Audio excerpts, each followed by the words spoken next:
Depois que eu e você, a gente ouve a palavra de Deus e a fé é gerada em nosso coração, o que é que nós fazemos com essa fé?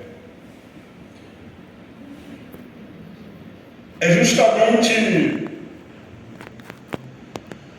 com resposta a esse questionamento que o milagre pode acontecer ou pode não acontecer. Por quê? Porque a palavra, ela não deve tão somente estar em nosso coração. A palavra também tem que estar na nossa boca. Como assim, pastor? Não entendi. Romanos, capítulo de número 10, verso 8, Paulo escreve dizendo que a palavra está perto de ti, na tua boca e no teu coração. Isto ou esta é a palavra da fé que pregamos. A fé ela é gerada por ouvir a palavra de Deus no nosso coração. Uma vez que essa fé ela nasce no nosso coração, nós precisamos verbalizar, tornar real essa fé. Veja que a palavra fé ela está no coração, mas ela precisa ser falada. A palavra está perto de ti, na tua boca, no teu coração. Esta é a palavra da fé que pregamos. Observe que a nossa fala não é somente um meio de comunicação. A gente para se comunicar, né? A menos que não tenha poder de fala, a menos que sejamos mudos, a gente vai se comunicar falando. Mas observe que a palavra de Deus, ela diz que as palavras que saem da nossa boca, ela tanto pode gerar vida, como também pode gerar morte. A palavra que sai da nossa boca, ela tanto pode sarar, como ela pode também adoecer. As palavras que saem da nossa boca, ela tanto pode gerar esperança, como ela pode gerar também tristeza. Ela tanto pode promover paz, como pode promover guerra. É por isso que o sábio Salomão, em Provérbios 18, 20 e 21, ele disse que do fruto da boca de cada um se fartará o seu ventre, dos renovos dos seus lábios se fartará. A morte e a vida estão no poder da língua, e aquele que a ama comerá do seu fruto. Isso significa dizer que o que falamos não é só um meio de comunicação. O que nós falamos expressa também o nosso caráter, expressa também a nossa personalidade, a nossa intenção, expressa aquilo que está dentro de nós. E é justamente na observação do que nós expressamos através da nossa fala, que, por exemplo, um médico, quando você vai ao médico, ele pergunta: o que é que você está sentindo? Não é assim? Aí você fala o que é que você está sentindo.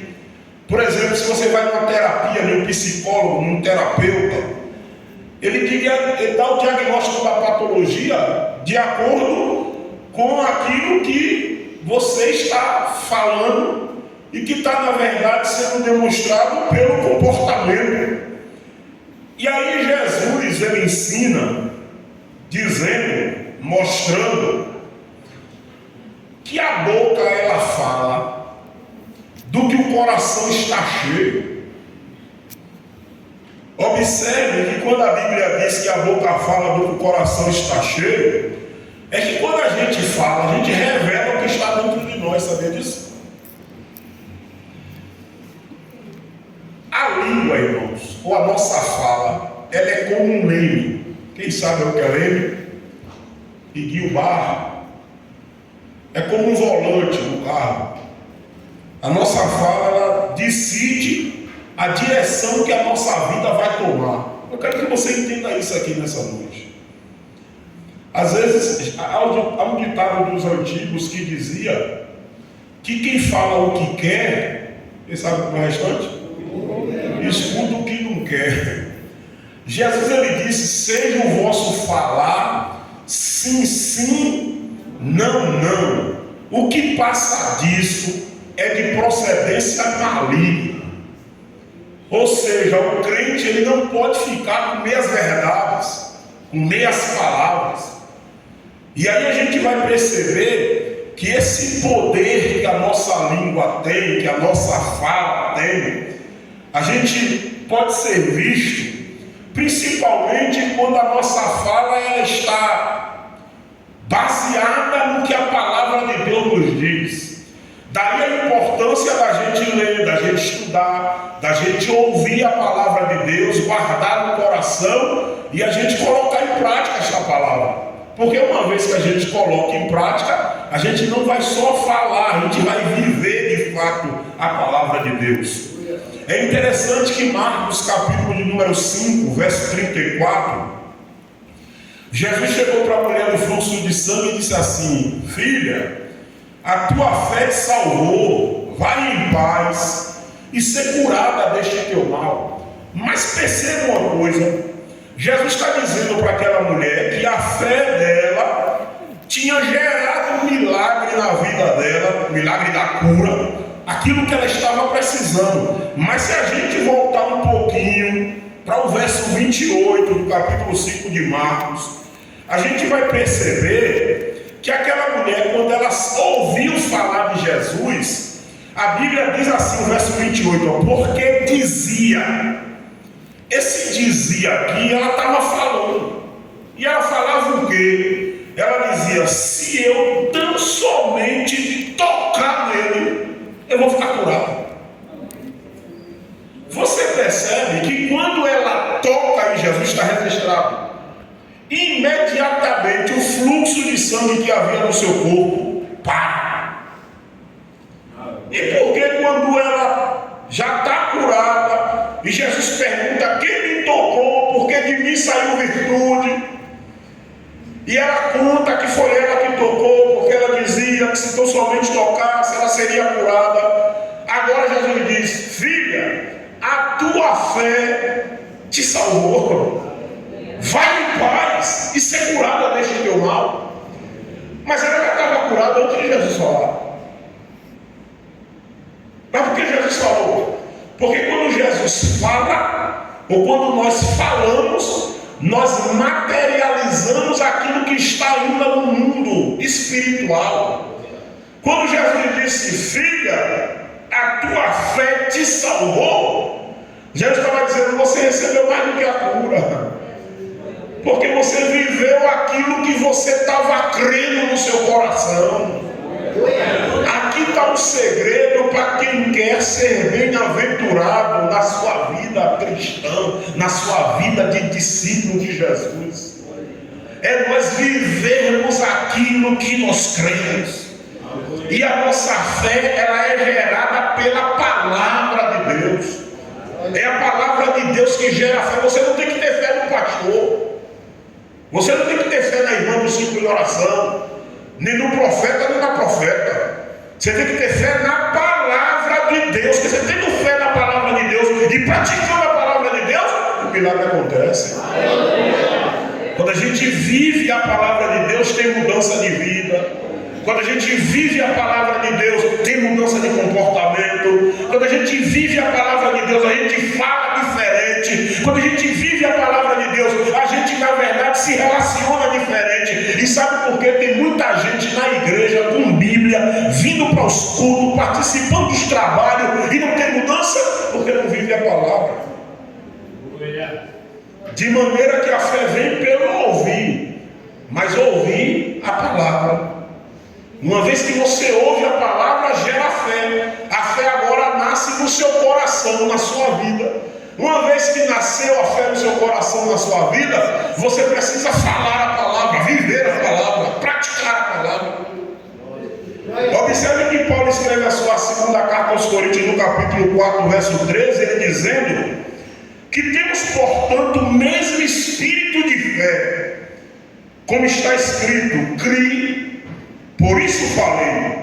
Nós cremos também, por isso também falamos. Fé e fala, ou fé e confissão. É por isso que existe a chamada confissão de fé, que é tomada no dia do batismo, e que muita gente pensa que é só naquele momento que vem na frente e faz a confissão de fé. A nossa confissão de fé, ela precisa ser diária, irmãos. A nossa confissão de fé, ela precisa ser diuturnamente. A gente precisa ficar confessando aquilo que a gente crê e praticando.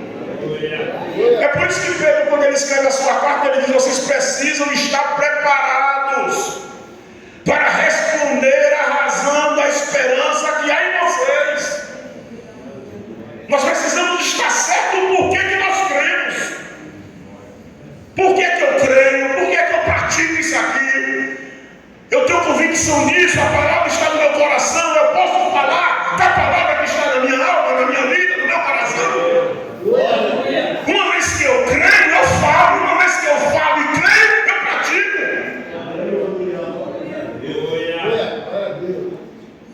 Observe que quando o escritor, sábio Salomão, em Provérbios, ele diz que a morte e a vida estão no poder da língua. Observe que há dois resultados da maneira como a gente vive. Paulo, quando ele escreve a sua carta, ele diz que se nós vivermos segundo a carne, acontece o quê? A gente morre. Mas se a gente viver segundo o Espírito, a gente vive. Observe que há dois destinos: ou viver segundo a carne e morrer, ou viver segundo o Espírito e viver.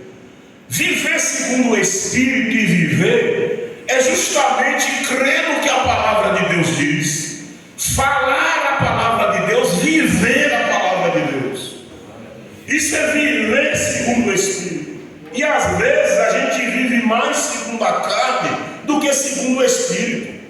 Porque quando a gente vive segundo o Espírito, a gente crê naquilo que muitas vezes os nossos olhos aparentemente não conseguem enxergar. Mas a gente que vive em Espírito, a gente crê. Observe que uma vez que a gente crê naquilo que os nossos olhos físicos não conseguem enxergar, e eu acho interessante Jesus. Por favor, abra sua Bíblia aí em Marcos capítulo 4. Jesus é muito interessante, porque Jesus era perito em falar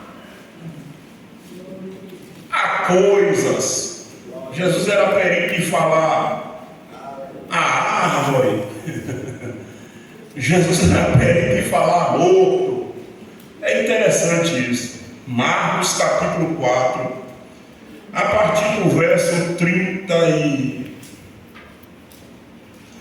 Cadê? Marcos 4, a partir do verso 35. Esse texto fala quando Jesus apazigua a tempestade. Presta atenção para você entender a palavra de Deus. Jesus, ele chama os seus discípulos e diz: passemos para outra margem.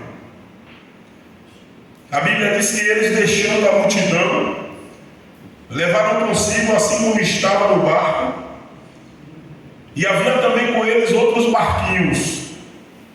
Só que a Bíblia diz que levantou um temporal de vento, e as ondas começaram a subir por cima do barco, e começou a encher o barco de água. E Jesus estava onde? A Bíblia diz que Jesus estava na popa, dormindo sobre uma almofada. E os discípulos, quando eles se viram ao vento soprando, as ondas levantando, entrando no barco, eles então despertam Jesus, perguntando a Jesus se ele não estava se importando de eles estarem morrendo, perecendo aí morrendo. A Bíblia diz que Jesus desperta, versículo de número 39, e ele faz o quê? Repreendeu o vento e fez o que mais? Presta atenção. Vento tem ouvido? Desde quando você já começou com as águas, com o mar, com o vento.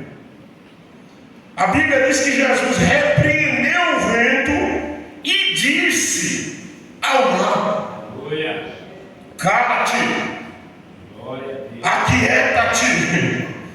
E o vento se aquietou e houve grande bonança. Aí ele volta para os discípulos assim: por que é que vocês são tão tímidos assim? Vocês ainda não têm fé? Observe que a fé é você falar aquilo que muitas vezes os seus olhos físicos não estão enxergando, mas a palavra já está dizendo aqui dentro do seu coração e você já está crendo e você verbaliza. Como pode o vento estar soprando, as águas levantando, entrando no barco, e o discípulo diz: mestre, acorda. Tu não está vendo que ele está morrendo, não? Aí Jesus não diz nada a ele. Eu mamar, fica quietinho, ri. Vem, se acalma um pouquinho aí. Aí agora vira a mesa: por que vocês são tímidos assim? Você não tem fé, não? Aí a Bíblia diz que eles sentiram um grande temor e diziam uns aos outros: mas quem é este? Que até o vento e o mar lhe obedecem. Você tinha fé para falar o vento? Você tem fé para falar o mar? Porque quem estiver perto de você, ver você falando ao vento ao mar, vai dizer: ih, ficou doido, irmão. Porque fé é isso. Paulo me chega a dizer que a palavra da cruz é loucura para os que perecem, mas para nós que somos salvos é poder de Deus. Eu quero tanto que você tenha capacidade de entender essa verdade que a Bíblia ela nos traz. Se você andar mais um pouquinho, capítulo 11 de Marcos, você vai perceber Jesus falando com uma árvore. Isso aqui é coisa de crente. Quem é minha boca não vai entender isso aqui, nem vai aceitar isso aqui que eu estou pregando, não. Isso aqui só prega, só entende que é crente. Capítulo 11 de Marcos, verso 12. A Bíblia diz que Jesus estava saindo de Betânia com seus discípulos, ele sentiu fome. Aí de longe ele viu uma figueira com bastante folhas. E ele foi lá na figueira ver se achava algum figo para poder comer. E a Bíblia diz que ele só achou folhas. E a Bíblia diz: porque não era tempo de figos. E o versículo 14 diz o quê?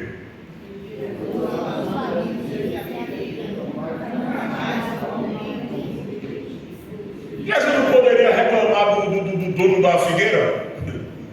Mas a figueira aqui é cheia de folha, não de fruto. Jesus chega para a figueira e fala: nunca mais ninguém vai comer fruto de tudo. Os botânicos eles já dizem que as árvores escutam, que as árvores têm sentimento. Eu não sei se tem. Eu sei que Jesus falava às árvores. E o interessante, eles seguiram para Betânia, dormiram em Betânia. No outro dia de manhã, quando eles voltam, Pedro, curioso, olha a figueira e diz: mestre, a figueira que tu amaldiçoou, ela está seca até as raízes. Paulo diz assim: ó, eu creio, por isso eu falei. Tem gente que não consegue entender essa verdade, esse princípio da Bíblia, que você fala aquilo que você crê. É por isso que a gente tem que ter cuidado com o que a gente fala. O crente não pode ficar falando agrobinha por aí, não. O crente ele tem que saber que quando ele crê na palavra, ele tem que falar aquilo que ele crê, que está no coração dele.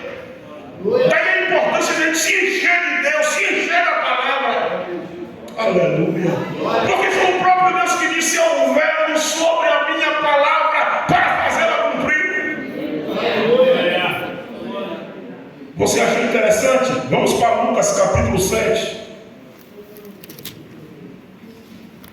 Tem cada coisa que é interessante. Lucas capítulo 7, verso de número 11.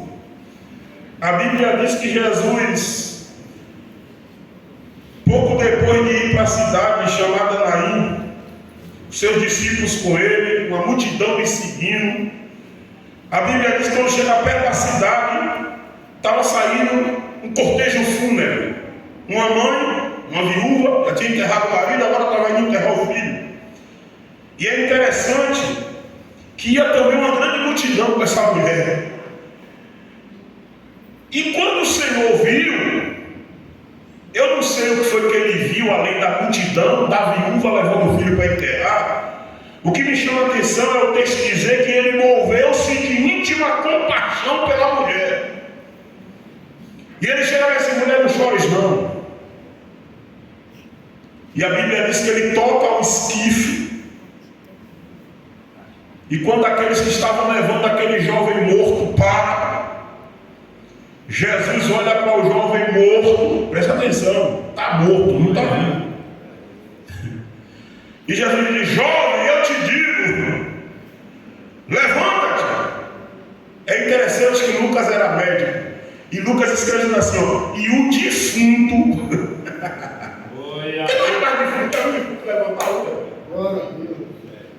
Só que aquele que é defunto e agora não é mais, porque Jesus liberou uma palavra de poder sobre a vida dele. Oh, aleluia. E o defunto assentou-se e começou a falar. Presta atenção se tem lógica. A pessoa emocionada num culto fúnebre até chega para o defunto e diz: oh, como eu te amava. Ah, como eu queria que você ficasse aí comigo. Se eu pudesse ir junto com você, ninguém vai.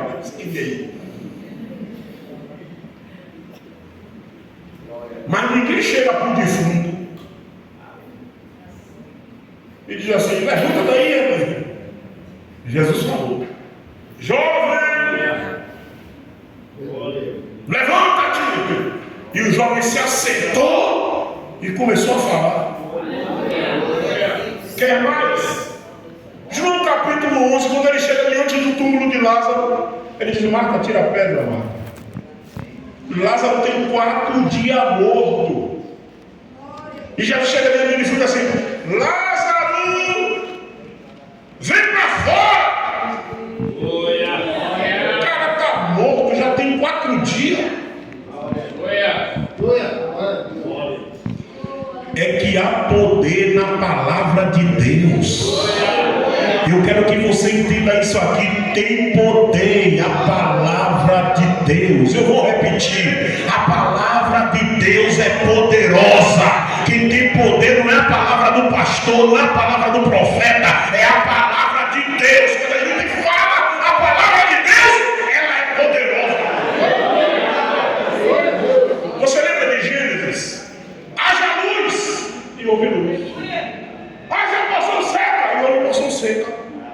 É que às vezes a gente se esquece de que nós temos a palavra de Deus. O que diz? A palavra está junto de ti, na tua boca e no teu coração. Esta é a palavra da fé que nós pregamos. Aqui não é pensamento positivo, não. Vai acontecer, vai acontecer, vai acontecer, vai acontecer. Não é isso não. Fala, fica repetindo que dá certo. Não é isso não. É você crer no que a palavra de Deus diz e falar segundo a palavra de Deus. Está escrito: aquele que fala, fale segundo a palavra de Deus. Aí a gente tem 2 exemplos bíblicos que é muito interessante. 2 formas de comportamento que se tem ante a palavra de Deus. Está em Lucas capítulo 1 que nós lemos. É Zacarias. Quem foi Zacarias? O sacerdote. A mulher dele era Isabel, ela era estéril. Num determinado dia, caiu por sorte, o sorteio. Zacarias, ele foi exercer o sacerdócio diante do Senhor no templo, em Jerusalém. Quando ele está lá lugar santo, porque no Santo dos Santos era só o sumo sacerdote uma vez por ano que entrava. Então, diante do santo, no lugar santo, ele está lá oficializando os holocaustos, os sacrifícios, e só quem entrava era ele, que era o sacerdote. De repente, quando ele olha para o lado, quem está do lado dele? Um anjo. E o anjo chega para ele e diz assim: Zacarias. Quando ele olha para ele ver, a Bíblia diz que ele turbou-se e caiu temor sobre ele. Ou seja, ele ficou confuso. O que é isso aqui? Se só era ele que era oficial do dia para estar oferecendo o sacerdócio, como é que mais alguém chegou? Aí a Bíblia diz que o anjo diz para ele: Zacarias, não tenha medo não, porque a tua oração foi ouvida. Isabel, tua mulher, ela vai dar luz, e você vai colocar o nome do seu filho João. O que era que Zacarias precisava? Só crer no que o anjo falou. Ele ia terminar de oficializar, Rodrigo, o trabalho dele sacerdotal. Ele ia sair e ele ia dizer: ó, o anjo apareceu a mim, o anjo do Senhor falou comigo. E ele disse que Isabel, que é estéril, está grávida. E ele me deu o nome do menino que vai nascer, João. Quando você profere palavras daquilo que Deus falou com você e não falou com outra pessoa, a pessoa vai dizer assim: está tirado, está querendo botar bola, dizendo que Deus fala com ele. Deus só fala com ele, não fala com ninguém. Essa é a mulher que vai falar. Você vai tirar a bola, vai tentando nome santo, santarrão, dizendo que Deus falou com ele. Assim que procede. Só porque que Zacarias faz? Quando o anjo aparece a ele e diz que a oração dele foi ouvida. Se o anjo disse que a oração dele foi ouvida, era porque ele orava. E ele orava por quê? Jesus, Deus, abre a madre da minha esposa Isabel. A Bíblia diz, primeiro, o anjo aparecer a ele não era uma coisa normal, corriqueira. E ele deveria saber que ele sozinho ali naquele ambiente do templo, se alguém entrou ali, não era alguém normal, e vem dizendo que a oração dele foi ouvida, já dava para ele entender que era alguém que sabia que ele estava orando. Observe que ele estava onde? No local de manifestação da glória de Deus, que é o templo, que é a igreja. Então assim, se Deus manifesta a glória dele na vida de alguém aqui, não é para todo mundo ficar assustado, sabe? Pensando que o mundo está se acabando, não. Aqui é o local de manifestação da glória de Deus. A gente precisa estar convicto disso, porque se Deus resolver fazer um milagre aqui, eu já participei de um culto na rua, onde fui com um grupo de irmãos evangelizar, chegou lá, o demônio pegou uma mulher, os irmãos abriram uma clareira, ficou só eu no meio, e a mulher rastejando igual uma cobra. Eu disse: irmão, vem cá, irmão de Jesus, segura essa moça aqui para não se acidentar. Ele veio, segurou a moça, repreendemos o demônio e Jesus libertou ela. Mas o povo abriu. Por quê? Porque não tem costume de entender que o culto, o ambiente espiritual, o templo, é um local de milagre, é um local do sobrenatural. Você precisa entender isto para você poder viver milagre. Hoje diz para ele: não tenha medo não, rapaz. Tua oração foi ouvida. O anjo disse para ele: sua mulher vai ter um filho, o nome dele vai ser João. Mas observe que Zacarias, em vez dele crer na palavra e falar a palavra que foi liberada para a vida dele, ele duvidou, ele foi incrédulo. E esse é um mal que a maioria da gente às vezes tem. Observe versículo 18 a 20 de Lucas 1. Disse então Zacarias ao anjo: como saberia isso? Quer dizer, se ele estava orando, ele não sabe, imagine. Como saberia isso? Pois já sou velho, minha mulher avançada em idade. E respondendo o anjo disse: presta atenção aqui uma coisa, não vou pular isso aqui não. Ele está orando, porque o anjo disse que a oração dele foi ouvida. Quando vem a resposta: mas como é que eu vou saber disso? Se eu sou velho, se minha mulher também é velha. Em outras palavras, eu estou orando, mas não estou acreditando muito no caso desse milagre, não. Aí o anjo, que o pavio é curto, ele disse assim, ó, eu sou Gabriel, que eu acho que maravilha quando eu leio esse texto, eu sou Gabriel que assisto diante de Deus, e fui enviado a falar-te e a dar-te estas alegres novas.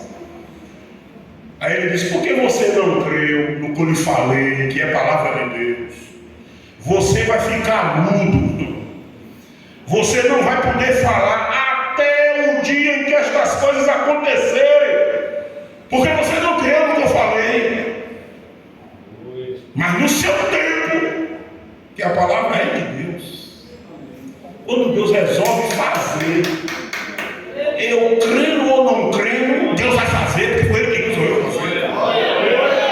Agora mesmo se Deus não quiser fazer, oh aleluia, uma vez que eu creio na palavra dele, Ele faz, porque Ele é fiel. Eu velo sobre a minha palavra para fazê-la cumprir. Esta palavra dessa noite é para você entender que você precisa crer na palavra de Deus, não só crer, não, fala também, fala aquilo que você crê.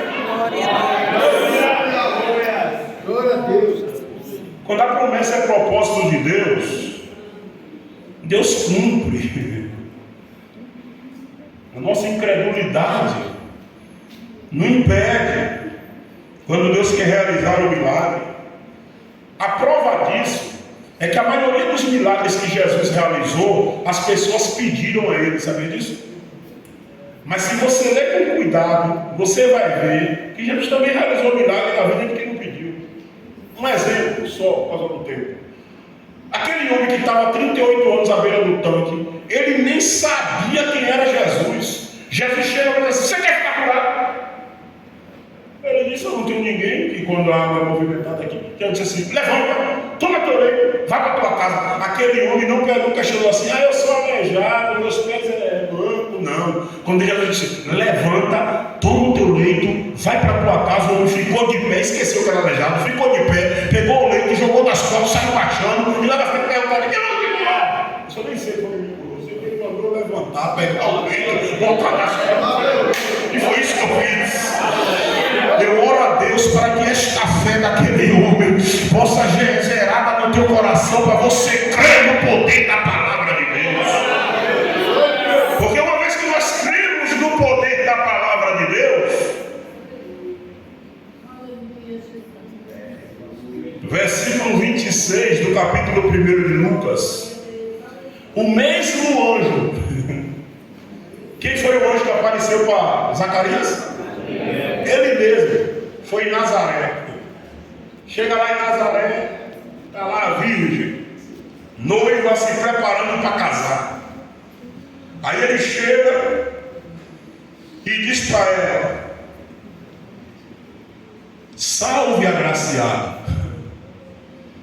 o Senhor é contigo, bendita és tu entre as mulheres.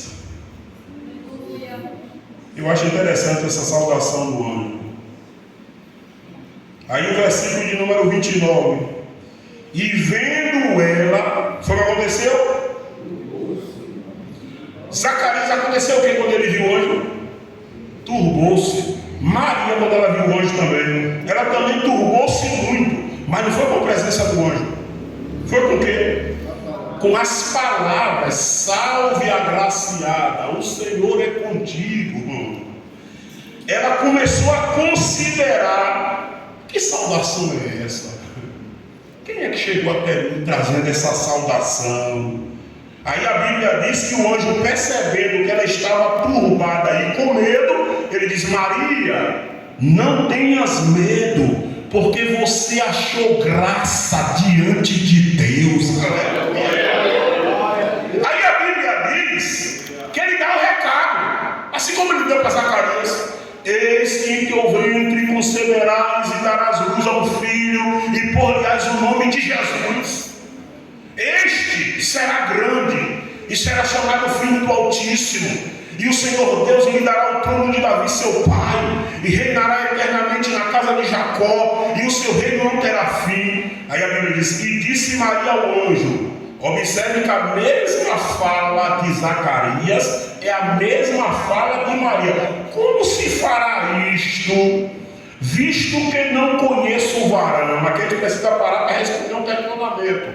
Se Zacarias fez a mesma pergunta e Maria fez a mesma pergunta, por que Gabriel teve reações diferentes para Zacarias e para Maria? Para Zacarias ele não achou. Para Zacarias, ele disse assim: porque você não acreditou. Só que tem uma coisa que o Espírito Santo me fez entender. Maria estava orando, pedindo para ser mãe do Salvador. Zacarias estava. Cuidado com o que você ora e o que você pede. Eu nunca disse aqui, eu vou dizer hoje. Já disse em outros lugares. Tem oração que a gente faz que é perigosa. Quando Maria diz isso para ele, verso de número 34, e disse Maria ao anjo: como se fará isso, visto que eu não conheço o varão? E respondendo o anjo disse: descerá sobre ti o Espírito Santo, e a virtude do Altíssimo te cobrirá com a sua sombra. Pelo que também o santo que de ti há de nascer será chamado Filho de Deus. Aí ele dá uma prova para ela de que vai acontecer. E eis que também Isabel, tua prima, quem é Isabel? Esposa de Zacarias, concebeu um filho em sua velhice, e é este o 6º mês para aquela que era chamada estéril. Aí o verso 37 ele sela a conversa. Porque para Deus, quando ele diz isso, é crer, por isso falei. Maria diz: eis aqui a serva do Senhor. Aleluia. Cumpra-se em mim segundo o quê? E o anjo ausentou-se dela. Você crê na palavra de fato?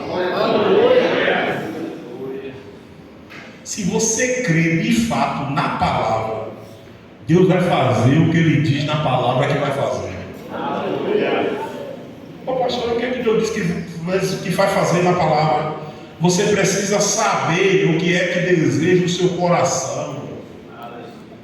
A Bíblia tem um texto que eu amo, que diz assim: ó, deleita-te no Senhor, e Ele concederá o que deseja o teu coração. Aleluia.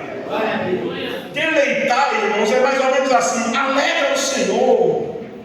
Esdras, quando ele está falando ao povo a lei, e o povo começa a chorar, não chore não, se alegre, porque hoje é dia de alegria, de regozijo, porque a alegria do Senhor é a vossa força. Aleluia. Quando a gente ama, vive, pratica e fala a palavra de Deus, a gente alegra o coração de Deus. Uma vez que a gente alegra o coração de Deus, é força para a nossa vida. Portanto, ame a palavra, viva a palavra, fale a palavra, deseje a palavra, medite na palavra, pratique a palavra, ame a palavra, busque a palavra, deseje a palavra, e Deus, aleluia, Ele vai nos abençoar, porque Ele vela sobre a sua palavra. Crie, por isso eu falei. O que é que você tem falado? Fica de pé, vamos encerrar. Você tem falado a palavra de Deus ou a vida dos outros? Tem crente que não vigia. É crente, mas fala como se fosse um incrédulo. Nessa noite, Deus está falando conosco aqui. Diga assim comigo: eu sou crente. Eu falo a palavra. Não é palavrão, é a palavra.